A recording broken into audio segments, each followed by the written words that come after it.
Hello, Revive. My name is Pourio Lee, and I've been asked to give my testimony.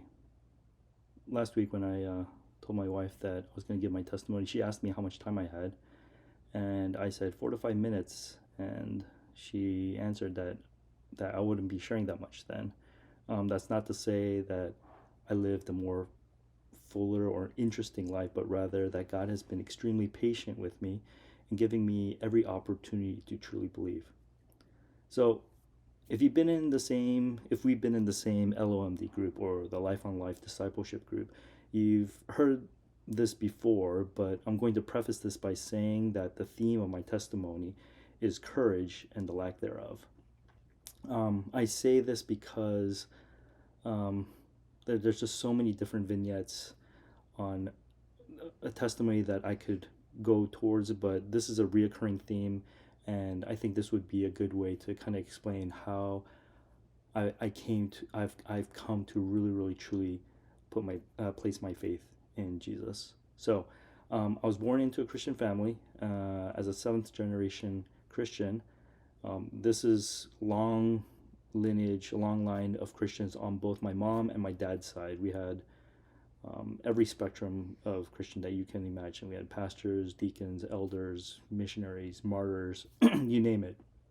And I was born in Philadelphia, and living there, it was we lived in a very poor and dangerous neighborhood in Philadelphia, and that didn't really give me a whole lot of confidence in God's protection. And I wanted to get out of there very much at a very early age. I say this because I remember we had rocks thrown at our doors. I would remember hearing gunshots. My dad was going to seminary at the time, getting his master's degree because he wanted to become a pastor and a missionary, and my mom was working at a local dry cleaners to support the family. So, yeah, just my sister and I, we were at home most of the time, and it just didn't feel all that safe. Um, China felt safer in different ways than Philadelphia. And I could tell you a lot more stories of my days in China, but that's for another time. As I mentioned, my dad, so he did end up becoming a pastor, and my mother and my dad had committed to become missionaries even before they met each other, and that was actually how they met each other. And so at the age of 6, our entire family, my younger sister, myself, my mom, and my dad, we went to China. And this was back in the mid 80s. Um, as I mentioned, China felt safer in different ways, but I couldn't go around saying that I was a Christian. At the time, and even now, it's illegal to go in as a missionary. So you had to go in as a different profession. My parents went in as students wanting to learn Chinese. And so my sister and I remember this very vividly, but we were trained to hide Christian literature, imagery, anything Christian related whenever we had guests over, and sometimes when the secret police would, drop in unannounced. This is something that most people can't imagine and maybe have only seen in movies, but this is something that we were trained to do. We had to hide our faith in almost every aspect. Um, and so I became afraid of what announcing what I believed would do to me and my family. Um, we had, I remember we were told not to close our eyes when we prayed, and so we'd go out and we'd have a meal, and my dad would say a prayer, but he'd make it look like a conversation that he's having. And so, all of us, we would not fold our hands, we wouldn't close our eyes. We'd just be looking at each other, and, most of the time my dad would be praying. And that's just outside. At home, of course, different story, but whenever we did have guests over that we weren't quite too sure where they were or where they were standing as far as faith goes, or with the Chinese, Communist Party. Um, yeah, we just were trained to kind of tamp that down. And so I think there was a lot of fear of what would happen. And to be honest with you, there's a lot of things that my parents did that I didn't find out until much later, and as I was much older, because my parents were trying to protect us from the possibility of what would happen if we had some of the information that we did, that they had, were holding. So, anyways, I came to the States by myself at 18, to go to college. And even though I initially went to a Christian university down in Southern California, I was afraid to say that I was a Christian because, I was a naive, and I knew that I was naive. I was pretty dumb when it came to things of the world and American culture. I spoke perfect English because I went to an American international school, but I didn't know anything about the culture. I didn't know how to drive. I didn't know how to bank account work, nothing. I just came in here, 18 years old, not knowing anything, with pretty much no money. Um, I was afraid of being outed as a dumb Christian. I was afraid of being found out that I didn't really know too much about Christianity other than some Bible stories and watered down theology. I was afraid of being asked why I was a Christian. And so, um, during my time in college, and I ended up transferring to a state college and finishing there. But, I masked this fear by blending into the world. So basically, I abused alcohol, drugs, and people, because church, they followed the Bible, and the Bible had these rules, and I didn't understand why we had those rules, and I questioned even if those rules were valid today. And people at work knew that I was a Christian, but they knew me as the cool Christian because, basically it meant that they knew I went to church on Sundays, but they can rely on me to go, go out at night and go drinking and partying the night away. And so I was a coward, and I knew it, and God kept tugging at my heart. And this went on for many, many years. I was in Southern California up until 2013, and I was working at a very crazy. It was a stable. It was a stable company, but it was a very crazy company, and you know, also, that the stories for another time. But I had basically sold my soul for, temporary thrills and, excitement, and just being able to have my name printed on, not literally printed, but being able to point out to people. And there was a certain pride, be like, oh yeah, I worked on this campaign and X and Y. Long story short, that tugging at my heart that God was doing became so strong and so severe that I ended up not being able to function. I used more alcohol, I used more drugs, didn't end up helping. So, long story short, I ended up quitting my crazy yet stable job in LA, and I had no plans. Most people, when they quit, they have something lined up. I didn't have anything lined up. I just went into um, to my boss. I said, "Hey, I'm quitting. I don't know what I'm gonna be doing next, but I can't be doing this anymore." And a few weeks later, I decided to go to seminary over in Philadelphia. And so, um, because I'm originally from Philly and I still had a lot of family out there, and my dad had gone to Westminster, and one of the pastors that I really respected, told me, "Hey, if you want to learn about theology," and at the time, and even now, I'm very much interested in counseling. And so he's like, "You have to go there and study, counseling from CCF and all the professors there, because there's only one opportunity to get this right." And so, yeah, that's what I ended up doing. I ended up, pretty much selling and giving away most of my stuff. I rented a minivan, called or posted on Facebook when I still used Facebook back in the day, and asked if anybody wanted to go on a cross country road trip. So, my two cousins, one from my dad's side and one from my mom's side, ended up tagging along, and the three of us, three guys, we ended up going from LA all the way to New York City and back to Philly. But yeah, so that was quite a journey. And once I got there, once I started attending Westminster for the counseling part of it, I thought I knew theology. I'm like, yeah, I grew up in a Christian family. My dad was a pastor, missionary. Was on the mission field. I actually had gone to a different seminary in Southern California, and I was like one class away from getting my master's in theology. And I'm like, you know what, I don't think it's worth it. And so I thought I knew theology. So going into Westminster, um, I was there primarily for the counseling classes. But what ended up happening was I started really understanding and learning about the depth and the vast richness of the Bible itself and theology. And so um, I started to learn, not only learn, but understand and believe in the Bible.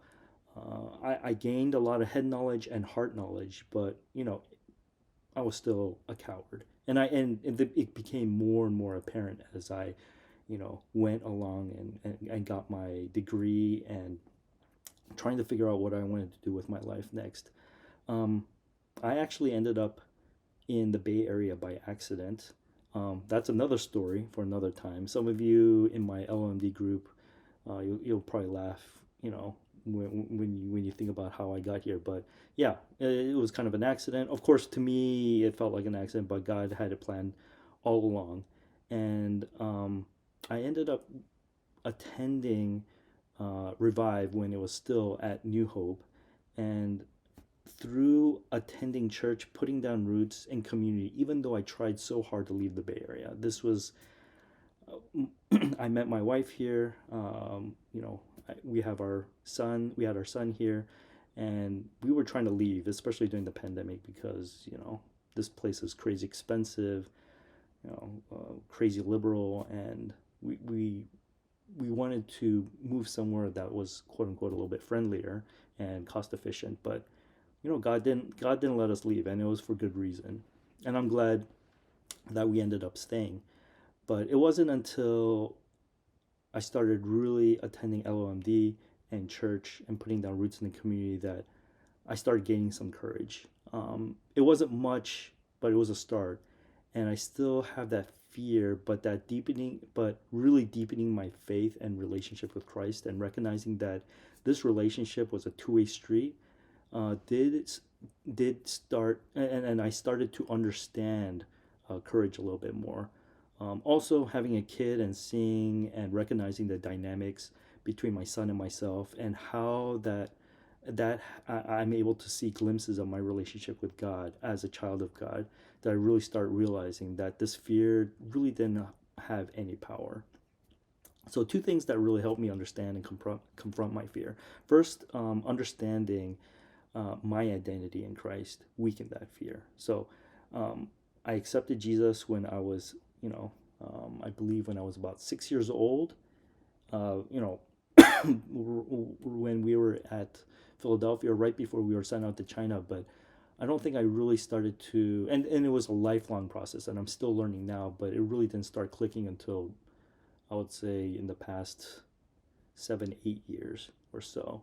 And so, and this identity piece of it is extremely important and essential in my growth as a Christian, in my understanding. So first, understanding my identity in Christ weakened that fear. Second, the past year, I've really grown into believe the importance and how essential community, and that community is church, and that is a source of courage.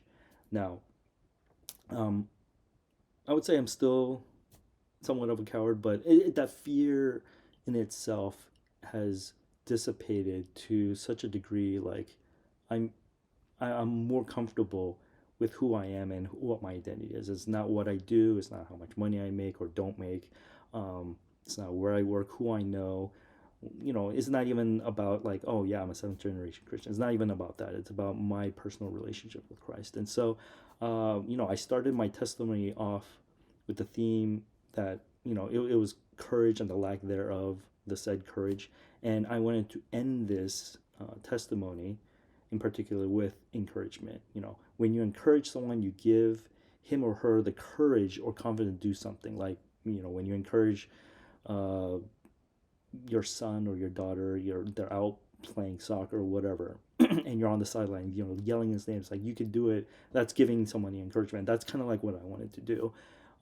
And so the past few years, there have been two songs that I've been constantly listening to. Holy Forever by Chris Tomlin. We sang that last week for the first time. I believe it was the first time, and it was awesome.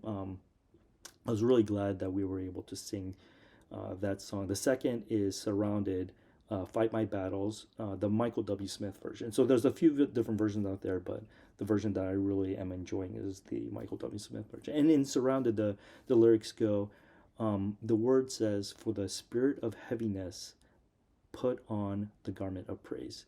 This is how I fight my battles. Just when you think you've lost, it may look I'm surrounded, but I'm surrounded by you." And it goes on repeating this and on and on. You know, it may look like I'm surrounded, but I'm surrounded by you. You know, it may look like I'm surrounded, but I'm surrounded by you. And it ends this way. This is how we fight our battles. And it's basically a call to arms to battle together. Basically, the writer of this song, Alyssa Smith, wrote this from the context of Elisha and the servant in 2 Kings 6, chapter 6, verse 8 through 19. So, to give a little context, the king of Syria sent a large army to capture Elisha. Elisha has been a pain in the butt to Syria, giving information to the king, and so basically the king of Syria is like, hey, take an army and capture this guy for me. And so this army is surrounding the entire city, and the next morning, the servant wakes up and he's just absolutely panicking, and he's like, what are we to do? And Elisha prayed this prayer: "O Lord, please open his eyes that he may see." And God opened the eyes of the servant, and he saw that the mountains were full of horses and chariots of fire surrounding Elisha. So basically, there was nothing to be afraid of. Like, you could be they were completely surrounded, but God had special protection of Elisha and his servant in that circumstance. And just to see it from another perspective, I also love J.R.R. Tolkien, and I'm a huge fan of Lord of the Rings. So there's this final battle at the entrance of Mordor. It's called the Battle of Morannon, and Aragorn and his army, they go up to the gates of Mordor, and they need to distract Sauron. So basically, Frodo and Sam, they're going up, into the mountain, Mount Doom, and their goal is to throw this ring into the fire to completely destroy it once and for all. And Sauron doesn't know this. He thinks that the ring is over with Aragorn, and so there's a huge army of orcs, trolls, Easterlings. I mean, Nazgul. I don't know if you've seen the movie, but in that final battle, you see a small army, and it's completely surrounded uh, by these orcs and these demonic looking beings, and they're outnumbered. They're literally outnumbered 10-1.